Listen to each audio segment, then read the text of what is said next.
Hello दोस्तों, electrical beast में फिर से आपका बहुत बहुत स्वागत है। दोस्तों, मैं आज एक ऐसी सीलिंग फैन का रिपेयरिंग करने जा रहा हूं जो कि बहुत शोर करता है, खटखट की आवाज़ करता है, चलते समय खटखट खटखट करता है और पूरे हैंडल को हिला देता है। जैसे आप हैंडल ये देख रहे हैं, इस टाइप का झटका लेकर चलता है। इसको मैं चेक करके दिखाता हूँ कि इसमें प्रॉब्लम क्या है।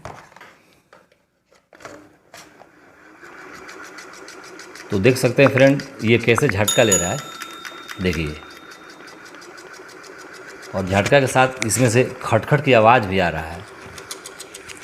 आपको मैं आवाज़ सुना रहा हूँ नज़दीकी से।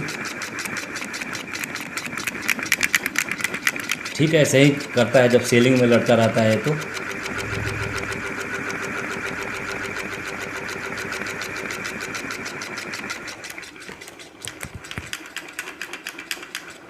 तो दोस्तों, इसका झटका आप देख ही लिए। तो दोस्तों, बहुत सारे लोगों का कहना होता है कि ये प्रॉब्लम बेयरिंग से होता है, लेकिन ये प्रॉब्लम बेयरिंग से नहीं है, ये दूसरी जगह कहीं और से प्रॉब्लम है। तो इस प्रॉब्लम को हम सॉल्व करेंगे और ठीक करेंगे, वो भी बिना खर्च के। तो जानने के लिए वीडियो को पूरा वॉच करें और वीडियो पसंद आए तो इसे लाइक और शेयर जरूर करें। तो आइए फटाफट वीडियो को स्टार्ट करते हैं।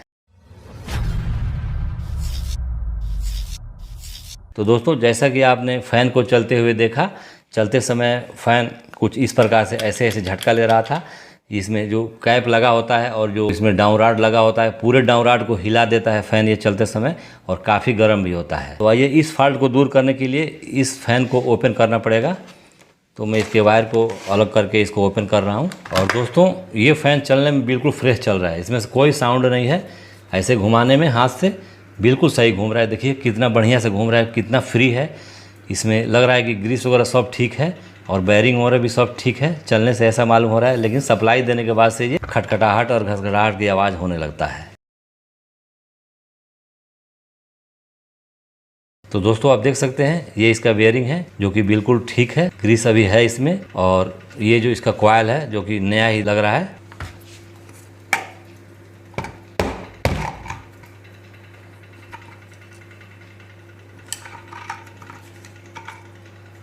तो कुछ इस प्रकार से पंखा खुलने के बाद से नज़र आता है। ये ऊपर वाली बेयरिंग है जो 6202 नंबर का लगा हुआ है, जो इस साइड ऊपर साइड वाला है। और ये जो निचले प्लेट में जो लगा हुआ है जो 6201 नंबर की बेयरिंग है। और ये इसका रिंग है, यानी रोटर जिसको कहते हैं। इसको कभी भी खोलते समय हमें ध्यान देना चाहिए कि कौन सा हिस्सा ऊपर की तरफ है। जैसे ये कुछ इस प्रकार से लगा हुआ था, तो ये हिस्सा ऊपर वाला है, तो हमारा रोटर का ये हिस्सा ऊपर वाला है। तो ऊपर वाला हिस्से में हमें कुछ मार्क लगा देना चाहिए ताकि हमें बाद में फिट करने में कोई दिक्कत ना हो। तो मैं इसमें कुछ मार्क लगा ले रहा हूँ और इसको अलग रख ले रहा हूँ। दोस्तों, ऐसे देखने में हमें कुछ मालूम नहीं होगा कि ये खटखट की आवाज़ कहाँ से आ रहा है, क्योंकि हमारा बेयरिंग भी बिल्कुल ठीक है। ऐसे घुमाने पर हमारे बेयरिंग से कोई खटखट की आवाज़ नहीं आ रहा है। ये नीचे वाली बेयरिंग से भी हमें कोई खटखट की आवाज़ नहीं सुनाई दे रहा है। देखिए कितना फ्रेश चल रहा है, बिल्कुल पानी जैसा चल रहा है, ये कोई साउंड नहीं। तो फ्रेंड्स, ये प्रॉब्लम अगर आपके पंखे में आता है तो आपको सबसे पहले ध्यान देना है कि हमारा ये जो शाफ्ट है, जो बेयरिंग के पास रहता है, ये शाफ्ट कट तो नहीं गया है। ये नीचे वाला शाफ्ट ये है और ये ऊपर वाला है, तो ये कट तो नहीं गया है। जैसे ऊपर वाले ये जो बेयरिंग का हिस्सा जो है, ये बेयरिंग का हिस्सा ये यहाँ पे रहता है। ये आप जो देख रहे हैं जो प्लेन जगह है, और नीचे वाला बेयरिंग यहाँ पे रहता है। तो यहाँ पे ढीला हो जाने की वजह से ये साउंड आता है। तो ढीला दो प्रकार से होता है दोस्तों। एक तो ये जो जहाँ बैठा हुआ है बेयरिंग, ये इसके हाउजिंग में, ये बॉडी के हाउजिंग में ये बेयरिंग लूज रहता है, तब ऐसा प्रॉब्लम आता है। और दूसरी समस्या ये होता है कि अब ये देखना है कि हमारा ये शाफ्ट में तो लूज नहीं है, तो हमें इस शाफ्ट को बेयरिंग में लगाकर ऊपर से चेक करना है ये लूज तो नहीं है। तो देखिए दोस्तों, मैं यहाँ पे इसको चेक कर रहा हूँ। देखिए ये तो बिल्कुल आराम से चला जा रहा है बेयरिंग के अंदर, जबकि इसको इतना आराम से नहीं जाना चाहिए। ये कुछ टाइट जाना चाहिए, ऐसे प्रेस करने पर जाना चाहिए, दबाव देने पर जाना चाहिए। लेकिन ये बिल्कुल आराम से चला जा रहा है। और इसको जाने के बाद से दोस्तों ये प्ले नहीं होना चाहिए। जैसा कि आप देख सकते हैं, ये इसको हाथ से ऐसे घुमाने पर ये इधर उधर हिल रहा है, ये प्ले है। और बिल्कुल आराम से ऊपर की तरफ निकल जा रहा है, ये देखिए। यानी कि हमें मालूम हो गया कि ये जो हमारा शाफ्ट है ये थोड़ा सा कट गया है। तो हमें ध्यान से देखना है। अगर ये शाफ्ट ज़्यादा कटता है तो हमें इसे लेथ मशीन पर ले जाना पड़ेगा दोस्तों, और इस पर वेल्डिंग करके इस बेयरिंग के साइज का बनवाना पड़ेगा। लेकिन देखने में ज़्यादा नहीं कटा है मेरा शाफ्ट, हल्का सा कट गया है। तो आइए इस शाफ्ट को चेक करते हैं ऊपर वाले को, कि ऊपर वाला जो शाफ्ट का हिस्सा है लूज तो नहीं जा रहा है हमारे ऊपर वाले बेयरिंग में। तो यहाँ पे हम ऊपर वाले बेयरिंग में इसको लगाएंगे ऐसे। तो देखिए दोस्तों, इसको प्रेस करने पर ये नीचे जा रहा है। देखिए ये बिल्कुल ठीक है, ये लूज नहीं है और ऐसे हिल भी नहीं रहा है। इसको लगाकर ऐसे हिलाने पर हिल नहीं रहा है, जबकि ये वाला हिस्सा इस प्लेट में लगाकर हिलाने पर हिल रहा था। तो हमें इसका फॉल्ट पकड़ में आ गया है। इसमें फॉल्ट यही है दोस्तों, इसका ये शाफ्ट हल्का सा कटा हुआ है, यानी प्ले है, घिसा हुआ है। ये हमें इसको लेथ मशीन पर नहीं ले जाना पड़ेगा, क्योंकि ज़्यादा कटा नहीं है, ये हल्का सा कटा है। तो हमें इस पर टाँका लगा देना पड़ेगा। टाँका लगा देने से हमारा ये प्रॉब्लम ठीक हो जाएगा। तो आइए दोस्तों, इस बेयरिंग के ऊपर हम टाँके लगाते हैं। तो टाँका लगाने के लिए मैं ये रखा हूँ, ये छेनी टाइप का है, यहाँ पे बहुत तेज धार है यहाँ पे, इसी से इसको कटिंग कर देना है। टाँका लगाने का मतलब यही होता है कि इसको ऐसे कटिंग करके थोड़ा सा इसको इसमें बाबरी कर दें, ताकि हमारे ये शाफ्ट बेयरिंग के अंदर टाइट बैठे। अब हमें देखना है कि हमें टाँका कहाँ लगाना है। इसमें स्प्रिंग भी रहता है, इस पंखे में स्प्रिंग नहीं है, तो यहाँ तक तो स्प्रिंग रहता है, ठीक इसके नीचे हमारा बेयरिंग का साइज रहता है। तो आइए एक बार इसको फिट करके देख लेते हैं कि हमारा बेयरिंग का साइज कहाँ है। तो दोस्तों, हमारा बेयरिंग का साइज यही है।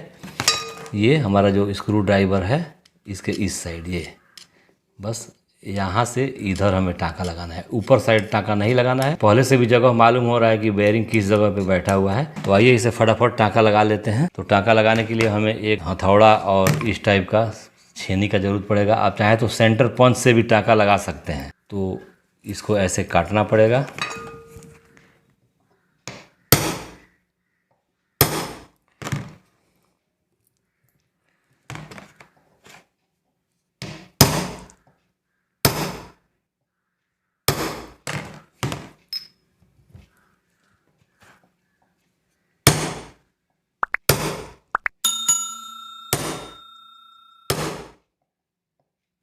तो दोस्तों, आप देख सकते हैं मैं इसमें टाँका लगा चुका हूँ, ये यहाँ पे।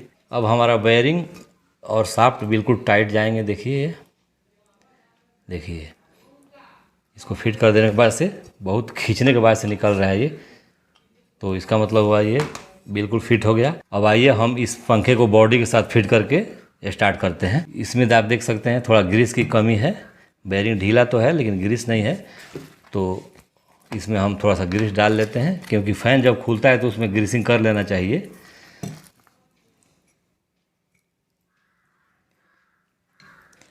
और अगर आपका बेयरिंग सूखा हुआ हो तो इसको मिट्टी के तेल से धोकर और फिर ग्रीस डालिए। लेकिन ये बेयरिंग बिल्कुल सूखा नहीं है, बिल्कुल ठीक है।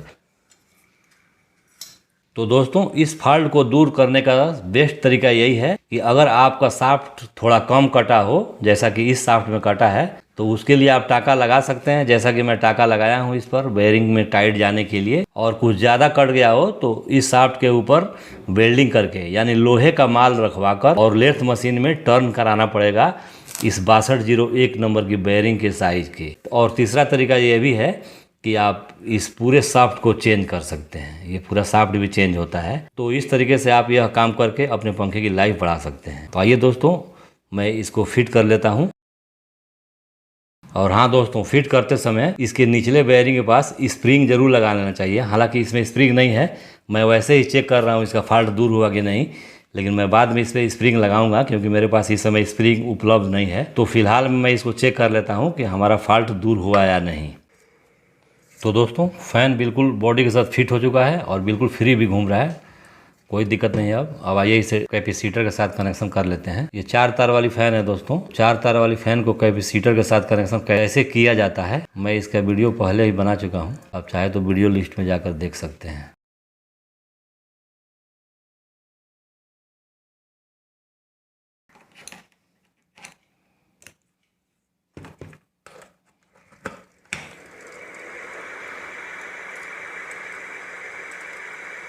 तो दोस्तों, पंखा बिल्कुल साइलेंट चल रहा है, थोड़ा सा भी झटका नहीं ले रहा है।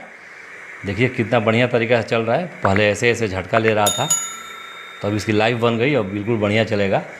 इस तरीके से आप अपने झटका लेते हुए फैन को बिल्कुल बिना पैसे के बिल्कुल अच्छी तरह से फिट कर सकते हैं।